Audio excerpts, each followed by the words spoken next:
જય માતાજી, નમસ્કાર. કેમ છો મિત્રો? બધે મજામાં જઈશું એવા ને એવા હેતુથી આશા સાથે આપણે આજનો બ્લોગ અહીંથી ચાલુ કરીએ. સ્વાગત છે તમારું નવા અમારા એક બ્લોગનું.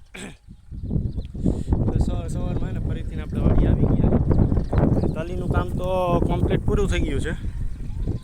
તલીનું કામ થઈ ગયું પૂરું, કેમ કે ઉભળા થઈ ગયા કમ્પ્લીટ. 65 કે 70 કે 65 એમ કંઈક ઉભળા થયા, આપણે નથી ગણ્યા.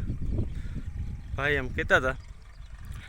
આવી રીતના ઉબળા બુડા કમ્પ્લીટ કરી લીધા. અને હવે આ મકાઈના જે હતા ને રાળા વાઢેલા, એ આપણા ચીપિયામાં હે ને 2 ફેરા થાય 3 ફેરા થાય, એ કંઈ થાય આપણે વાળે પુગાડવાના છે. એટલે આ પૂરું થાય ઢાલું એટલે ખેડવાનું જ રહીએ. પછી આવી રીતના પ્રોગ્રામ ગોઠવો હોય તો આ ચીપિયામાં હે ને આપણે મકાઈના ટ્રેક્ટરના ચીપિયામાં મકાઈના રાળા બધા ભેગા કરીને બધું ભરી નાખી દેવું. મોટા બાપુને મીંડા હવે જો તલ વઢાવવા, મીંડા ઉબળા થવાય નહીં. જો સામે ઉબળા કરે તમને દેખાતા જ હશે. જો અહીંયા તમને ઝૂમ કરીને બતાડી દો. માણસો હે 2-4 જણા ઉબળા કરે. એ તલ વાઢ્યા હતા રીપરથી, ટ્રેક્ટરના મશીનથી રીપરથી, પણ જમાવટ થઈ નથી. એટલે એના હિસાબે થોડાક 2 વીઘાના ખાવા 2 વીઘાના વઢવીને મેળવી દીધા, અને પછી હાથેથી વાઢ્યા ને એવું બધું કર્યું કામ. ને હજી થોડાક ખાંચામાં ઊભા, બાકીના આ બાજુના 5 વીઘામાંથી આ બાજુના વટાઈને કમ્પ્લીટ થવા માંડ્યા, ઉભળા થાય અત્યારે. અહીંયા હે ને હવડા ઊભા છે, એ 1.5 વીઘાના છે. એટલે એ 8, 10, 7, 8 કેળા ટૂંકા એ વાઢવાના છે. ને આ બધું આપણે હવે મકાઈના રાળા છે ને આપણે ભર કરીને વાળે પ્લોટે પુગાડવાના, ગાયો પેલું સારું. ને આપણા આવા 2 વીઘાના તલ તો કમ્પ્લીટ વટાઈને થઈ ગયા. થોડું નુકસાન એવી મોડું થયું, એમાં વાવાઝોડાની હિસાબે આપણે મોડા વાઢ્યા. હવે હાલ્યા રાખીએ.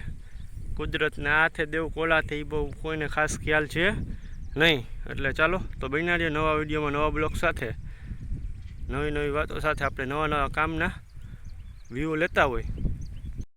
બપોરના મિત્રો વાગી ગયા છે 12, 12:15 જેવો ટાઈમ થયો છે. ને આપણે આવતા રહ્યા ઘરે. મકાઈના ભાઠા હતા એ 2 ભર ભર્યા, ટ્રેક્ટર રાખી દીધું આપણે પ્લોટે. ને આ બધું થ્રેશરનું થોડુંક મેન્ટેનન્સ કરવાનું છે, પણ હવે બહુ પછી આપણે એનું કાર્યક્રમ કરશું મેન્ટેનન્સનું. નોયણી અત્યારે છોડાવી નાખી છે. 2 જણાને વાવવાના છે, પણ જાવું ને બળદ જો અહીંયા બાંધ્યા છે. ને થ્રેશરને જો અહીંયા અંદર છોડાવ્યું હોય મેન્ટેનન્સ લાગે તો કરવું જોઈએ.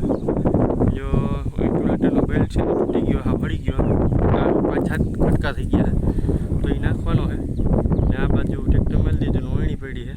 બાકી બધું બપોરનો ટાઈમ થઈ ગયો તો જમવા વળશું ને એવું બધું કામ છે. ને બહુ પછીનું કામ બીજું કરશું. ને બળદ જો આપણે અહીંયા બેઠા છે કમ્પ્લેટ. નાનેમથી કોમેન્ટ કરી દેજો બળદની જોડ સારી લાગી હોય તો, ને લાઈક કરી દેજો, શેર કરી દેજો બળદ માટે. ને ગાયું ને ભેંસું જો અહીંયા બાંધતા બધા અહીંયા અમે રહ્યા. હા, અહીંયા મોગટ છે ને મકાઈની વાહ ગાય બેઠી છે અહીંયા, ઓળકીને ભેંસું ને બધું બાંધી લીધું છે. ને હવે જાશું ઘર કોરા.